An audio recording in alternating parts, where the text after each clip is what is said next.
Assalamualaikum warahmatullahi wabarakatuh. Alhamdulillahilladzi hadana li hadza wa ma kunna linahtadiya laula an hadanallah.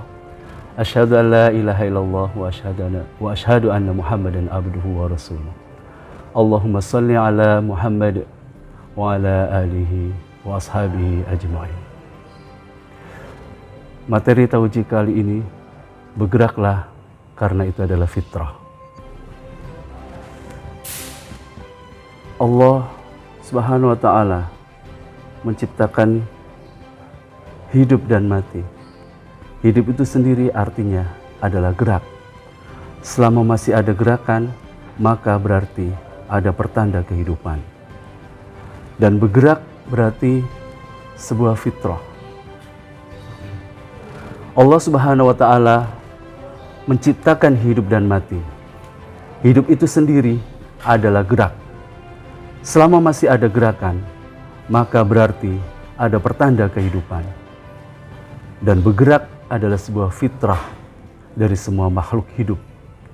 Jika makhluk hidup tidak bergerak, berarti menyalahi fitrah. Layaknya sebuah air.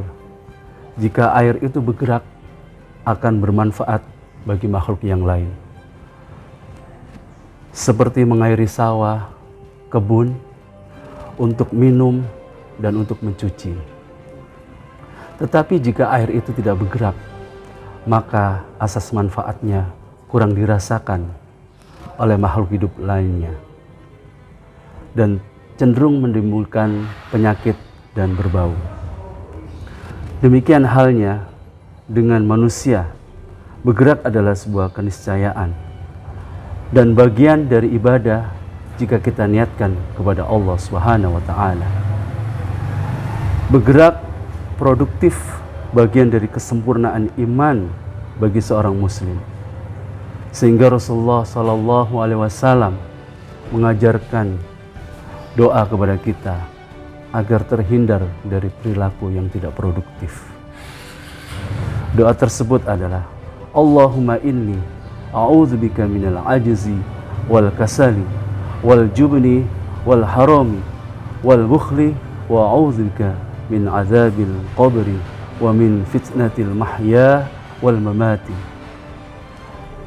Yang artinya, ya Allah, aku berlindung kepadamu dari kelemahan, rasa malas, rasa takut kejelekan di waktu tua, dan sifat kikir. Dan aku juga berlindung kepadamu dari siksa kubur, serta bencana kehidupan dan kematian. Ada 3 gerak yang harus menjadi perhatian kita agar kita mendapatkan kesuksesan baik di dunia maupun di akhirat. Yang pertama adalah gerak fisik atau disebut dengan jasadiyah. Yang kedua adalah gerak pikir yang disebut dengan fikriyah. Dan gerak yang ketiga adalah gerak ruh yang disebut dengan ruhiyah atau ibadah. Ketiga gerak ini butuh dilakukan dengan porsi yang seimbang. Ketika kita melakukan 3 gerak ini tidak seimbang atau hanya menekankan pada satu porsi saja, maka akan menimbulkan ketimpangan dalam kehidupan kita. Lebih-lebih jika kita tidak bergerak. Yang pertama adalah gerak fisik atau jasadiyah.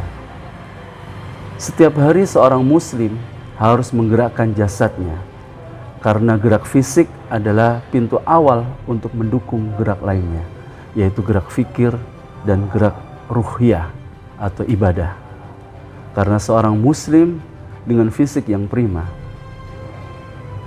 akan mampu mengoptimalkan kedua geraknya, yaitu gerak fikriyah dan gerak ruhiyah. Pemikirannya akan menjadi lebih kuat dan cerdas, dan ibadahnya akan lebih maksimal.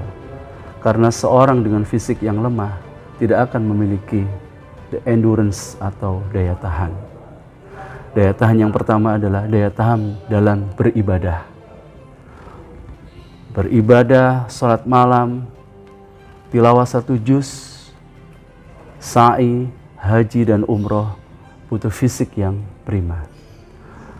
Dan daya tahan yang berikutnya adalah daya tahan ketika menghadapi ujian atau cobaan dari Allah Subhanahu wa taala, sehingga kita mampu melewatinya dengan bersabar dan lapang dada.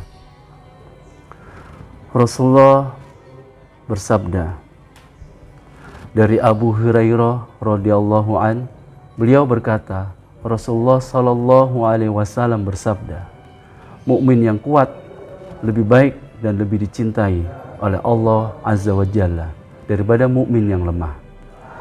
Dan pada keduanya ada kebaikan. Bersungguh-sungguhlah untuk mendapatkan apa yang bermanfaat bagimu dan mintalah pertolongan kepada Allah dalam segala urusanmu. Serta janganlah sekali-kali engkau merasa lemah apabila engkau tertimpa musibah. Jangan engkau berkata, seandainya aku berbuat demikian, tentu aku akan menjadi begini dan begitu. Tetapi katakanlah, ini telah ditakdirkan oleh Allah Subhanahu wa taala, dan Allah berbuat apa saja yang Ia kehendaki. Karena ucapan seandainya akan membuka pintu perbuatan syaitan. Gerak yang kedua adalah gerak fikriyah. Seorang muslim diwajibkan menuntut ilmu. Rasulullah bersabda, talabul ilmu fardhatul 'alal muslimin wal muslimat. Diwajibkan menuntut ilmu bagi seorang muslim laki-laki dan muslim perempuan. Tujuan diwajibkannya mencari ilmu tidak lain adalah agar umat muslim menjadi seorang yang cerdas dan terhindar dari kebodohan. Dalam ajaran Islam, tiap orang dianjurkan untuk bersikap ilmiah dengan berpendapat menggunakan rujukan yang jelas. Hadis tersebut mengindikasikan bahwa menuntut ilmu sangat penting. Sebab dengan menuntut ilmu, seseorang memiliki pengetahuan dengan akidah, ibadah, dan hal-hal yang bersifat keduniaan. Apalagi jika ilmu-ilmu tentang persoalan duniawi tersebut dapat memperkuat iman dan menuntun manusia untuk lebih taat kepada Allah Subhanahu wa taala. Gerak yang ketiga adalah gerak ruh atau optimalisasi dalam beribadah kepada Allah Subhanahu wa taala. Gerak ruhiyah ini sangat penting sebagai kontrol proses gerak fisik dan gerak pikir agar menjadi lebih stabil sehingga seseorang akan mendapatkan kesuksesan baik dunia maupun akhirat.